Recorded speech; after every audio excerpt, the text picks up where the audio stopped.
我这辈子应该是完了，这样挣钱的话，我可能一辈子也结不了婚。5岁以下，人这活这一辈子就是为自己愿望去拼嘛。我觉得有些人生来就是才来承受苦难的。我只是要找自己，我不要活了。昨天我就在这儿睡着，来晚了就没有位置。你看捡了个面包。为人父母需要负责的不就2个地方吗？长大了要用钱了，你们就拿钱，结果你告诉我没有，你们什么都做不到。所以你觉得你现在父母是遗弃你吗？ Hello， 大家好，我现在是在北京。然后这期视频我带大家去了解一下一位在马驹桥流浪的小哥的这个故事。然后这个小哥他以前其实是一名程序员，然后在失业之后，经历过种种的遭遇，也做过很多工作，最后被迫在马驹桥流浪。那我们这期就跟着小哥去走进他的马驹桥流浪生活。人家赖着我了，怎么不给我钱了？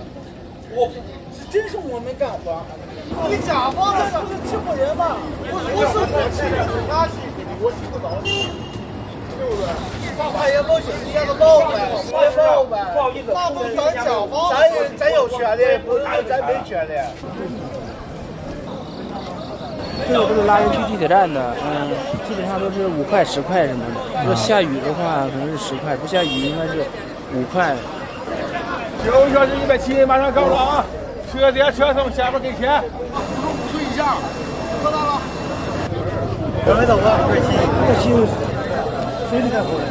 去过呀，他们说的。也是去260，管水不管饭，坐地铁上一起走，是不是？8个小时。啊5点钟都下班，到点就走，到点就走，也是这样。现在5点20了，应该不会再有什么就是平时大家说的好活了。你们眼中的好活是什么活？ 保安嘛不出力，然后保安也得分运气，有的盯着你不安排换岗，就是站12个小时；有的那种就是你甚至去了那儿，你就给你发个马扎，你可以睡觉，等下班就领钱那种。大家觉得保安的活是好活吗？他给的钱多吗还是啥？不多，保安就给应该是110左右，100。什么保安？演唱会保安，还有一种就是拆迁保安。你在这儿找过多少活？我找的很少，也就10几次吧。 10几次，对，每次就是几天？1天，只有1天的活。1天的活。对，上一次在这找活是什么？4月份，当时就干的是看桥的保安，400块钱，但是24小时不能睡觉。睡觉能行吗？24小时能行，如果你要睡觉被发现，那就扣钱嘛。比如是400吧，你要睡觉被发现就是给200嘛。你要睡觉，他就会给你拍下来。哦，如果要是录个1分钟的视频，你都没醒，他拍你了，你都没醒，然后就把这个。 发给那个劳务嘛，劳务最后就扣你钱，你只能讲价啊，让他给你300，多给你点，但是他肯定会扣。大哥，您来马驹桥多久？从今年的6月1号来的，到现在快2个月了，反正基本上每天都在干活，中间歇了有个4、5天。歇那4、5天的原因就是老板那边工价太低，要不就是到那边比如说干了有半小时、1小时。 活黄了，跟老板要钱，老板那边不给，这帮人非说回来，然后非要在这边报警。警察这边就是说让我们去劳动仲裁，一是干临时工嘛，一是没有合同，第二是没有办法能证明我们在那块干过活，我们是形成那种雇佣关系。所以说就是这几天休那几天就是因为这个原因造成的。像现在来马驹桥，反正就是每天嘛，晚上有一个3、4个小时的活。 也是路政的，给个100多块钱，加上这几天，反正有时候下雨，要不就是人家那边路上没报批下来，导致有10多天没干成。现在就是早上起来干完，然后白天再连一个班，连班原因反正就是因为现在自己也有那个欠款嘛，一是想让把自己那个贷款还清了，第二想实现一下自己的愿望。自己愿望反正就是要自驾去西藏嘛，怎么着要买个2手车，然后还要攒一下资金。 要自驾去318看一趟，现在每天就是拼命的干活嘛，就是不管多少钱吧，感觉价钱合适，我能干就去，回来还能剩点钱。有的时候回来碰不上，蹲到个8、9点、11点中午，有时候能碰到一个活，干个3、4个小时，回来挣个100多块钱，然后再睡一觉，晚上再去连着路政。这样一干，每天能拼点命，一是自己的欠款还的能快点，自己去318那个愿望也能快点实现。 毕竟人这活这一辈子，就是为自己愿望去拼嘛。实现愿望以后，就是给家里分担一下经济。因为我弟现在还正在上大学嘛。您今年多大我今年27。好这么年轻。也不年轻了，快30了。很年轻。还得攒钱结婚呀。昨天我就在这儿睡的。你昨晚就在这儿睡的？对呀，这挺凉快，但这也有危险。就是前几天就在这儿睡，被人掏兜了嘛。偷啥了？钱嘛，钱没了，别的东西没，充电器都没丢。现金啊？啊，对，就几块钱。这大哥昨晚睡在这儿吗？在，就剩他一个了，现在。还没睡醒。这种地方一般会几点会起来？9点，因为9点人家店员就营业了，基本上你8点半自己就走。会觉得吵吗？不会觉得吵。不吵？不吵。这种地方你是怎么发现的？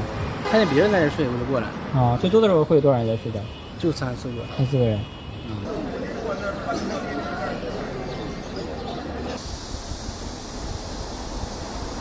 我当时是找的培训机构学的软件开发，然后学完之后去找工作，当时是比较满意，也比较高兴，因为找到一个挺好的一个工作，薪资也还颇为可以。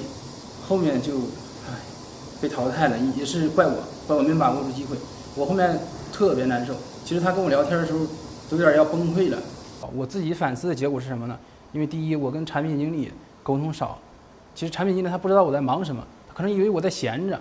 找到第2家工作之后，去了之后我就学聪明了，就是勤汇报，就一定要把自己干的那些活一定要勤汇报，并且所有的细节一定要跟领导请示。然后第2家公司它不像第1家公司，因为第1家公司不缺钱，第2家公司它要盈利，要考虑成本，所以说我在第2家公司的时候只写后端不行，然后要写前端因为我不是学前端的嘛，就好多东西还整不了，特别抓心挠肝的。最后当时我毕业之后呢，在北京租了房子。当时想过最坏的结果是离开北京，后面想着不行，我不能这么走，先养活自己吧。当时我需要这份工作的薪水，所以我不能离职，我必须要熬几个月，凑合整了4个多月吧。后面还是被裁掉了。其实也是我主动希望能够被裁吧，因为我实在干不了，因为我能力确实干不了，手艺不行，和我预想的职业发展路线也不一样。离职之后我特别开心，离职那天下班的路上我都要跳着走路，都飞起来了，笑容抑制不住。我总算是，因为我又觉得我又是不是自由了，我再也不用去管这些事儿了，并且之前有好多东西我整不了，有的技术可能它运行的时候可能会出 bug， 我一直担心这个。我说如果要出 bug 怎么办？这是我写的，因为我再也不用担心这些事儿了，都跟我没什么关系了。后面就觉得也没事儿干，就是好好放松放松嘛。觉得原先我打游戏特别菜，可能我觉得是到底是我技术不行呢，是电脑不行呢？我觉得应该是电脑不行，我就再试试吧。然后游戏玩着玩着感觉没意思，玩腻了之后又换游戏玩，过了好长时间。我毕业的时候和同学一直都有沟通，我其中一个同学给我讲了他这样一个事儿，说他失业的时候中途缺钱的时候，他妈给他转了3000。我想着说，那我是不是也能向我父母去借3000块钱？我就跟他们讲了，我说我已经离职了，我现在手里面可能缺点钱用，爸爸你能不能借给我3000？然后我父亲不回消息，然后其实毕业的时候在北京的日子特别难过，因为就感觉1万块钱破开就没了。但是我父母呢就说，我们其实养你呢是投资，养儿防老，说你能不能毕业之后把你的钱都留给我们，我们给你攒着，你就留够你的吃饭还有房租的钱，剩下的钱你转给我们，我们替你攒着。当时我们又给他们转，想过有时候我想过为什么会这么不公平。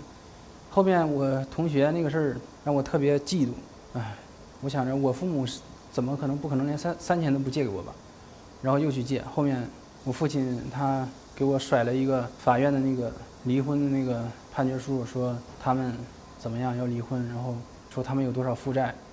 我当时感觉天塌了，他们欠的80万块钱我一辈子都还不上。你想想我在北京这么辛苦，一个月我才能攒4000，我1年才能攒下4、5万，然后你们欠了80万，我可能要20年要白干。我当时两眼一黑，我就栽过去了，栽到床上之后过了好久爬起来醒过来了，睡着了一段时间，感觉天塌了一样，感觉跟五雷轰顶一样，接受不了。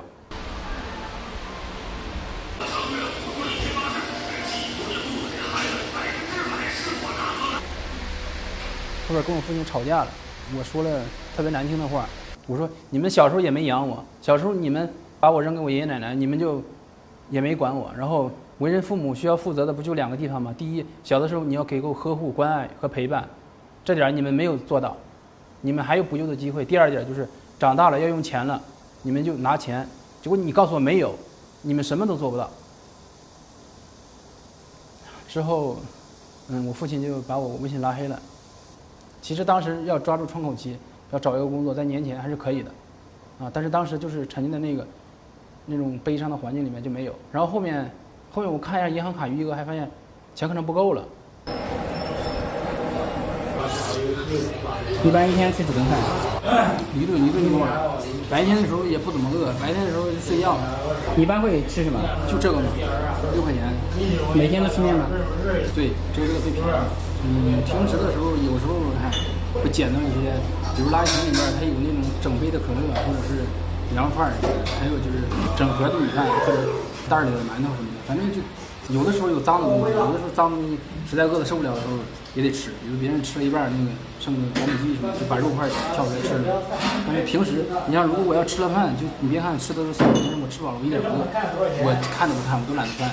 甚至有的时候我要不饿的时候，我会挑，光吃肉，然后把里边那个什么萝卜什么全扔了，我就光吃肉。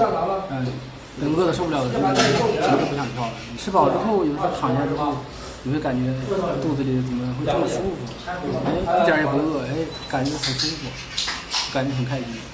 但是你要是饿得受不了，你感觉有火烧一样，然后这个爆。还有一个痛点，你看这个饭店它不都是晚上12点就关门吗？有的时候我觉得，今天是不是会捡到东西，然后就没有去吃，还能省6块钱。然后等你过12点之后没有吃的，然后你想买东西都买不到，你就特别暴乱。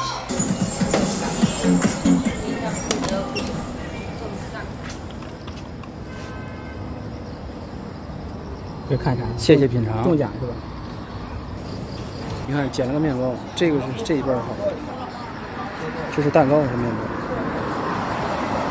面包有个酵母味，它不是蛋糕那种，应该是可以吃的。对，这就能吃。但是我现在吃过饭了，你看，就是拿塑料袋包起来。别了，放这儿。谁要就拿走，谁要就拿走。放这儿了。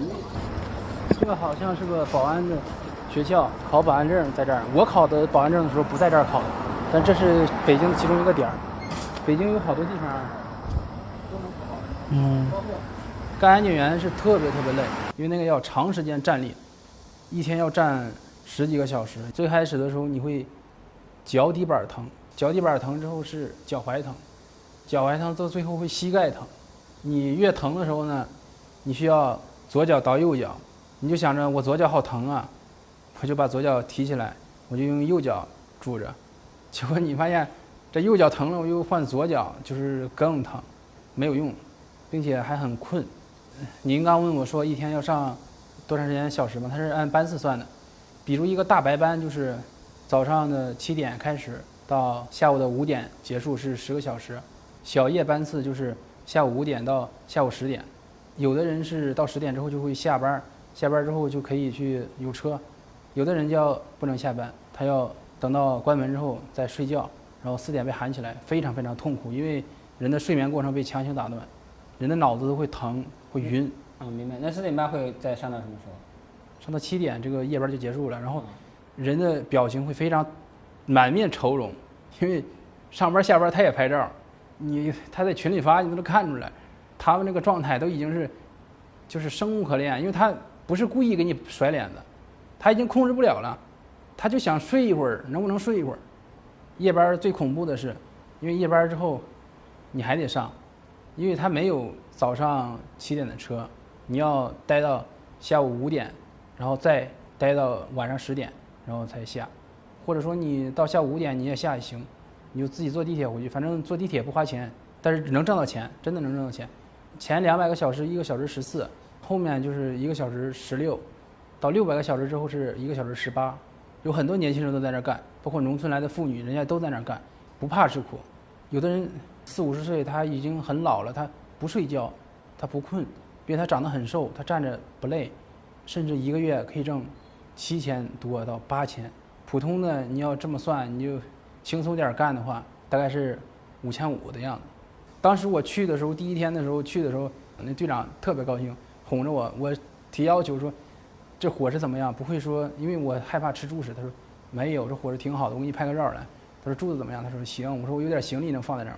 他说可以啊，完全可以啊，还挺开心。我感觉，啊，我总算有个着落了。我熬他3个月，我照样我还是攒够钱我就走了。我也不是一辈子干这个。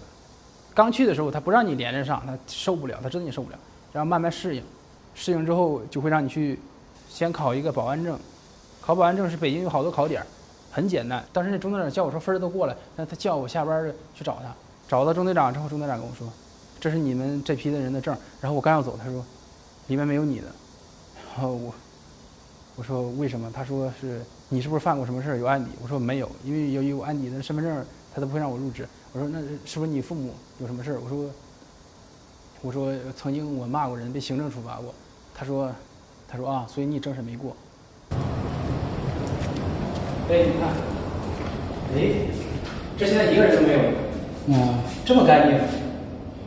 啊，原先我在这儿睡，你看，这巷子多大，别人从这儿走来走去，他发现不了你。这里边现在还有空调，但是我估计这儿不能睡了。你看这刚蹲完的地，说明这儿每天有保洁查。这保洁已经知道有人在这儿睡，他不会允许在这儿睡，因为他怕你万一死在这儿了怎么办？他不知道你是怎么回事。对，我平时有时候会在这里头睡觉，你看。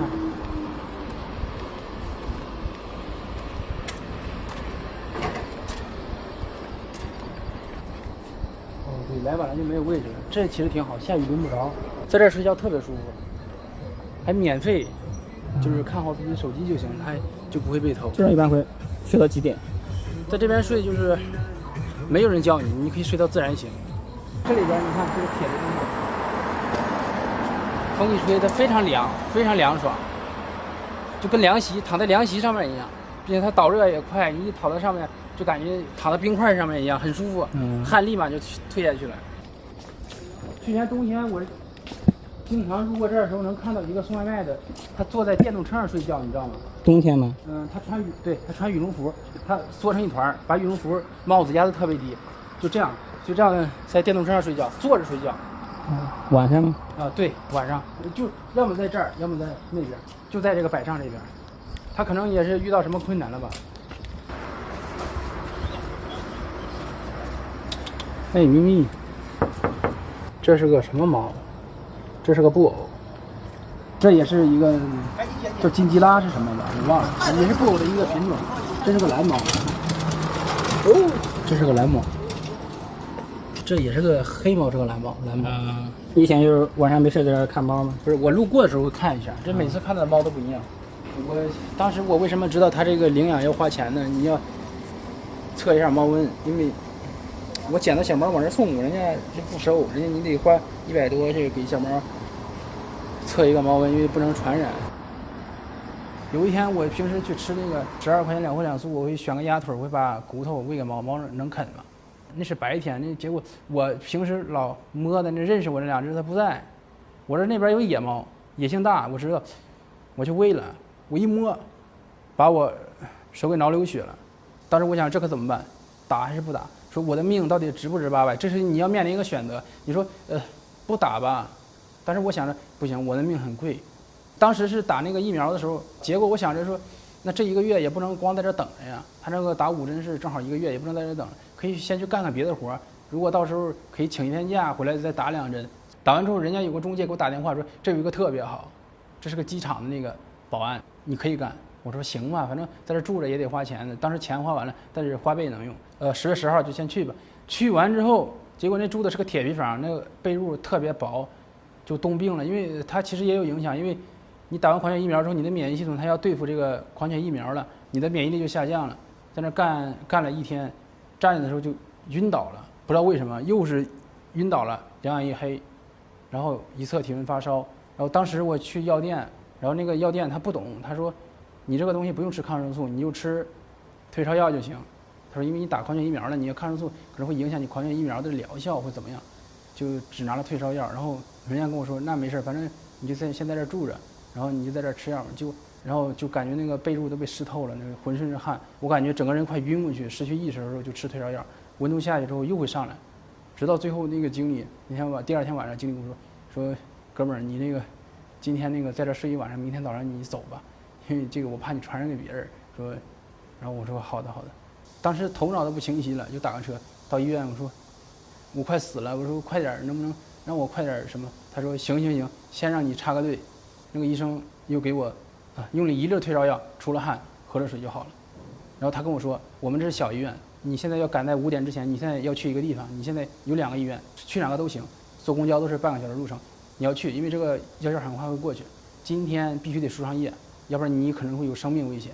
当时我崩溃，我跟医生探讨什么？我说，如果这个要花多少钱？我当时不是说能不能治好，我说这个到底要花多少钱？这个是多长时间才能好，才能痊愈？我说我能不能回老家县城里边去治？就探讨是这个问题。然后那个医生说，你先这样，你先去输上液，之后你输完了，你今天晚上坐火车回去，你在老家输也行。然后我去那儿之后，你先去找呼吸科。不是他，因为那科他说，你看你这肺都白了，但是我看不清你这里边到底是细菌还是霉菌，你要拿着这个一整去找呼吸科大夫看，到那儿就不用重新拍片了。然后我到那个呼吸科之后，呼吸科拿那个一亮，带灯箱一亮，他就拿下来了。我说这是怎么回事？他说你这个是细菌，然后啪给我开。那1个月是连看病带住宿带吃饭就花了6000，因为花呗是1000，信用卡是5000，最后就有各种催债的，然后很多细节我忘了，但是当时我没想着那什么，我先活下来，我不能死。我当时急哭了，我说为什么这个医院都是先缴费后治疗？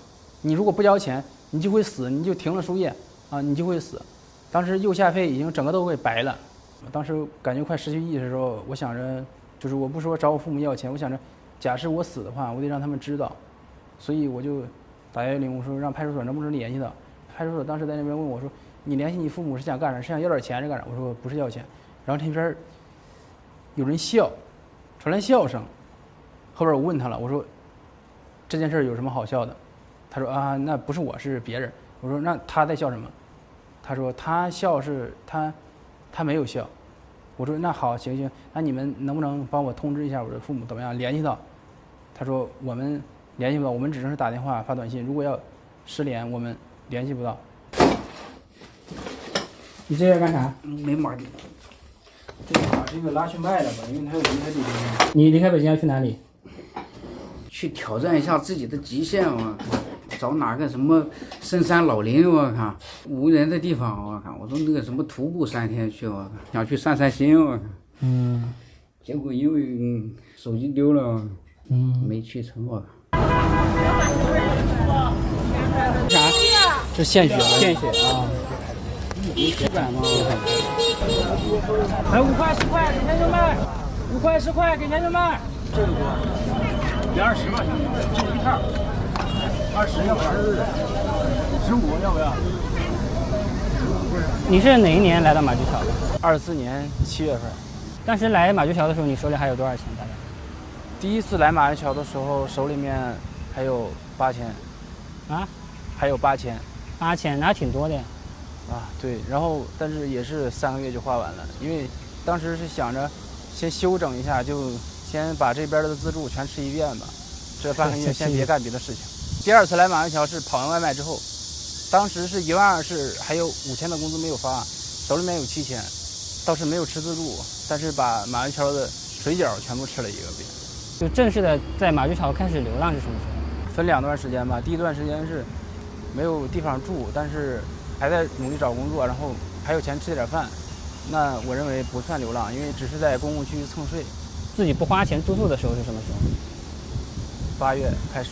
那个时候你是身上还有多少钱？800多。当时还是在花钱吃饭，然后没想到其实很快，吃饭的话半个月就见底了。就是那个扫码付出钱来那天的时候，就那天开始在大街上发现了一个类似卤味的东西，就是跟鸭货一块卤的那个豆皮儿，那个豆皮卷儿，还挺好吃。然后就发现，原来这个地儿居然能捡到这么多食物，好像也饿不死。一直到2025年的9月16日，我的手机丢了，我就算想脱身也很困难了。其实，在马驹桥有2次你是有钱的。对，你是把钱花完了，然后因为第2次我把钱花完了，我认为我应该又去挣钱了，结果那在花钱的那几个月里，你是怎么想的呢？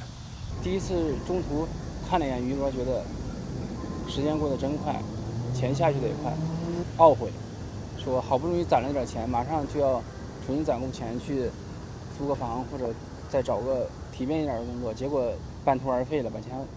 第2次的时候刚来这儿有点害怕，说会不会像上次一样又半途而废，后面发现闲起来又开始胡思乱想，想各种事情，又把时间又给耗完了。你就会想什么呢？我这辈子应该是完了。如果我要是再去这样挣钱的话，我可能一辈子也结不了婚，一辈子也不会有个房子，一辈子也就是想这些东西。哎，您是什么东西丢了？身份证，我的这保安制服，一个小黑包，咋丢的？咋都是睡觉你在马路上睡觉？啊，都到这一边。就在这儿睡觉？你为啥在马路上睡觉？那累了，哎，这边这都睡觉多得很睡觉的时候东西被偷了。啊。我的酒都给我拿走1斤。啤酒还是白酒？白酒。哇，是瓶白酒。您平常也那么爱喝酒吗？平常爱喝酒。我不知道了，不知是哪酒了，我现在臭死了。那你现在怎么办呢？看怎么办？我等我也找那派出所，你咋弄？派出所你去过吗？没有，不知道在哪里。不知道派出所在哪儿？马街派出所不知道。您什么时候来马志桥的？有2多星期了。2多星期？为什么来？你之前在哪儿啊？我在高丽营。高丽营，在高丽营干啥呢？也是接活。我来北京1个多月了。来北京才1个多月。之前是在哪里啊？之前在亳州。安徽亳州。在亳州是干啥主要？亳州也干零活。干零活。零活主要干什么？装药给。装药材。亳州是一个中药材基地啊。您今年多大？今年50，我叫李文涛。李文涛。现在这派出所给我弄错了，脑子。李文涛那个李文涛。身份证上是什么涛？陶杰涛。什么涛？陶杰涛。哪个怎么写那个涛？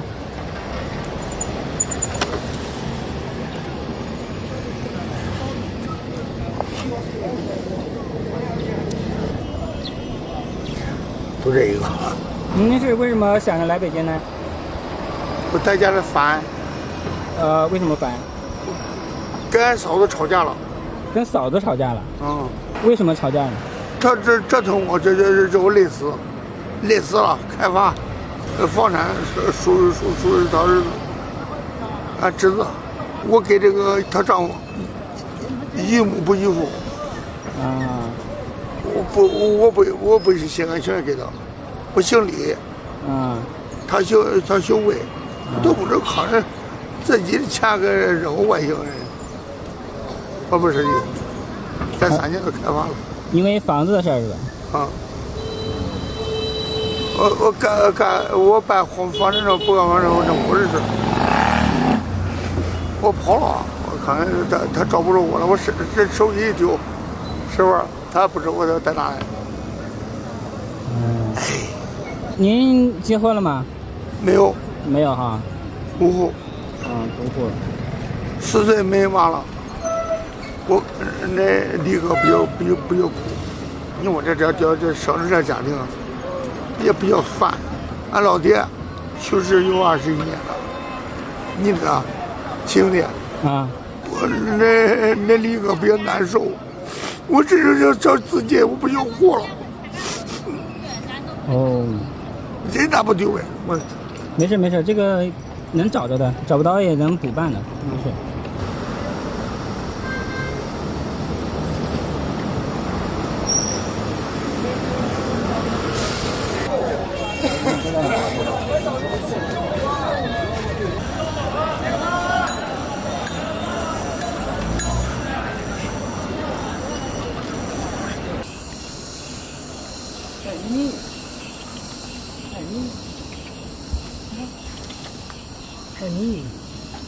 哎，大哥，你能不能赞助1块钱买个火腿肠去，行不行？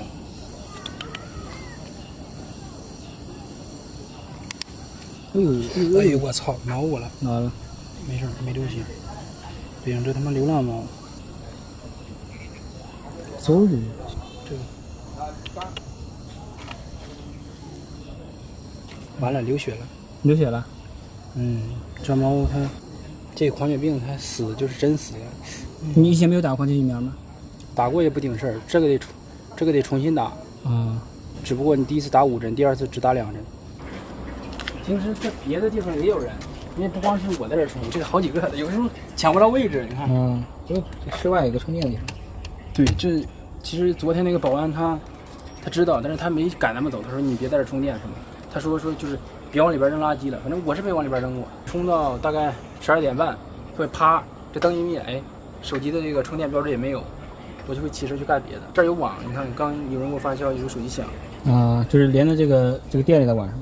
也是别人给我连的，就他拿2维码分享给我，我一扫码，他说是拿 WiFi 万能钥匙破的，就我都忘了是哪个饭店了，反正就是周边的，它能辐射到。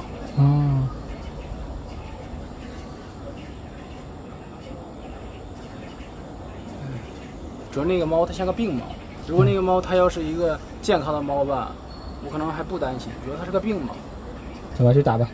行，那咱们去打狂犬疫苗吧。走吧。这条街上前面全都是各种躺椅，我是从来不敢在这儿睡。小偷他老沿着这条街一直巡。你要是拿着手机是吧，睡着了，手机啪掉地上，手机绝对就没有了。你要是塞兜里，他都会翻你的兜，你想想。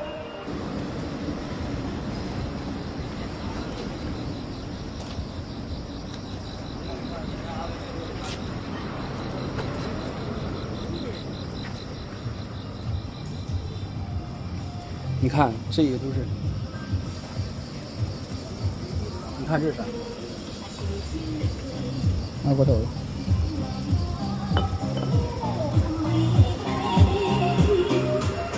这个，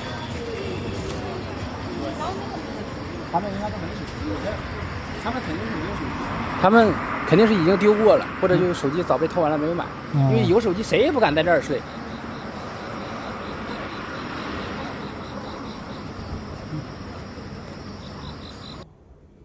多少钱啊？84的呀，有84的，有800、300的，桌费1升25。84和98一样是吧？84。如果说观众他觉得你是不是就是懒，你会怎么应对这个问题？你是怎么想的？不是懒，这不是懒，哎，这个，哎，就是我手机呢，在那儿。对，是这样。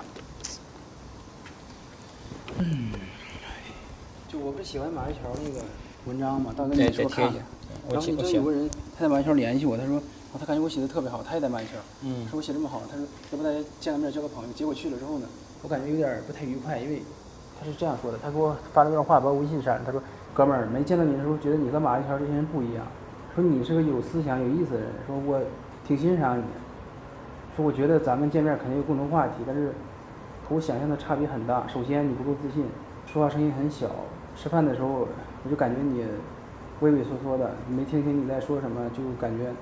然后他又发了一段话，他说他认为马玉桥这些人流浪街头啊，无非就这几种原因：第一是赌博啊，第二是身体原因干不了重活，第三是酗酒，第四是被骗了，钱和手机都被偷了不得已，第五是懒惰，不愿意去干活。他说他觉得我的原因就是懒惰。你怎么回他的？他把我删了，我给他发了个照片，有个评论是这么说的，说10几年前有一个记录三河大神的纪录片，快结束的时候，记者找到一个黑中介，就问那个人说你觉得这些人变成这样是为什么？然后这个人说，我猜记者心里肯定想说，这些人变成这样就是因为他们懒。但那个黑中介吧，他说的话有点出乎意料，他说是因为这些人没有一个好的父母。那你说这些人是因为他们懒，还是因为他们没有一个好的父母？那你是怎么认为的，导演？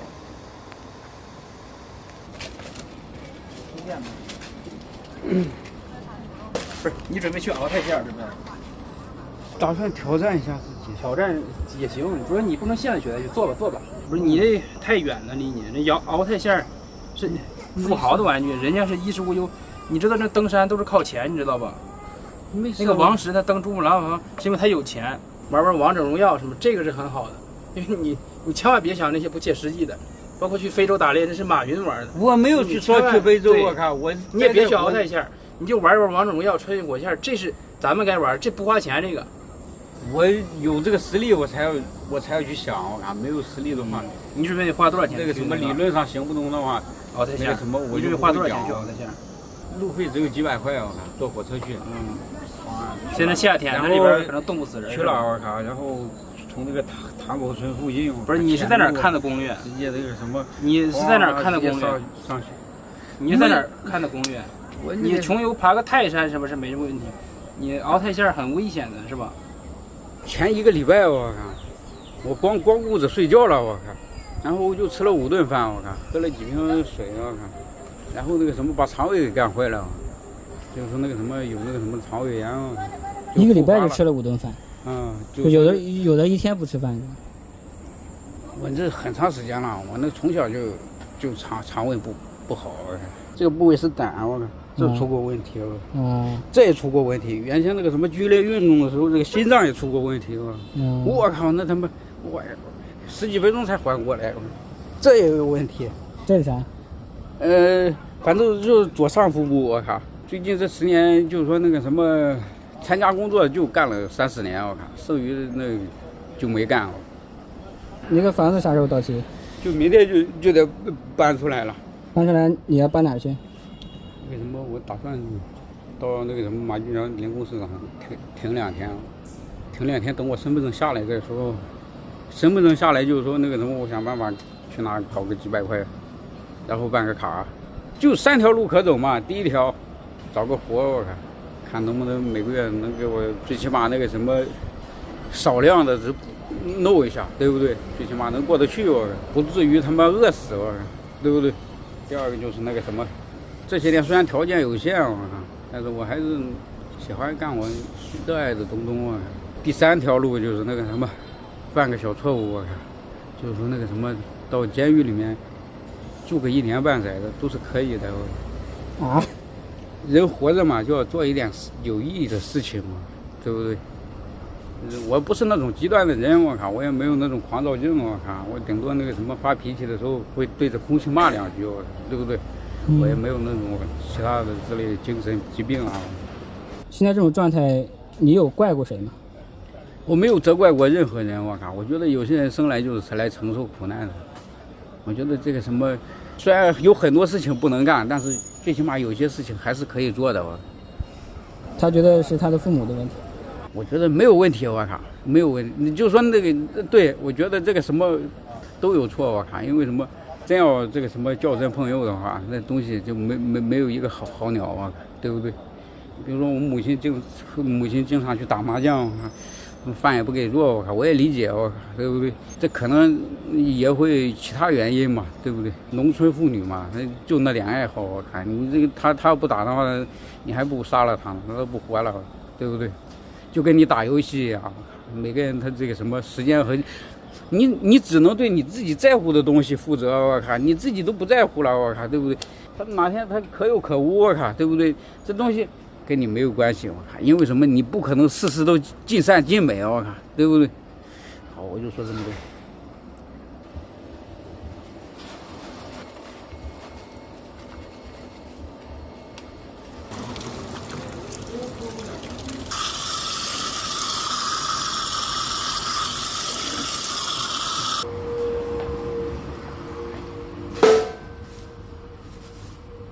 这有个枕头，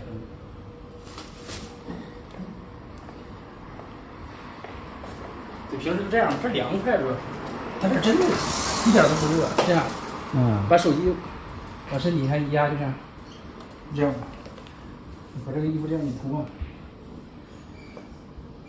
对，就这样，就这样睡嘛。主要是老有人上这儿人掏兜，你知道吧？睡死了，老有人过来。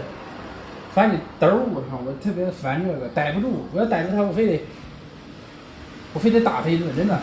特别可恨，你知道吧？我都混成这样了，他还偷我的东西。有时候这儿会睡3、4个人，现在就是我一个。对，导演，我打断一下。你剪的时候，你要把我塑造成一个什么样的人？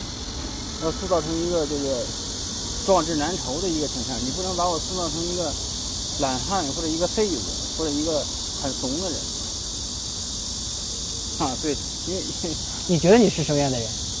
你觉得你是个什么样的人？你这个别采访了，我采访你，你觉得你是个什么样的人？不是，这个你还往上面讲吗？你觉得你是个什么样的人？对，你判断你觉得你是什么样的人？我们做纪录片最主要的是真实啊，我们不是说你这个也不能太真实，得真实啊，因为我跟你说，你不真实，观众是能看出来的。特别好面子啊，特别好面子。你觉得你好面子？特别傲。争强好胜，老觉得自己不能比别人差。然后老天爷给我的考验太多了，我真应付不了。你接受不了？对，因为我应付不了。如果当时找你的父母要3000块钱的时候，你的父母很大方的给你了，他们也没有负债，你觉得你的人生会完全不一样，对吧？对，那是一定的。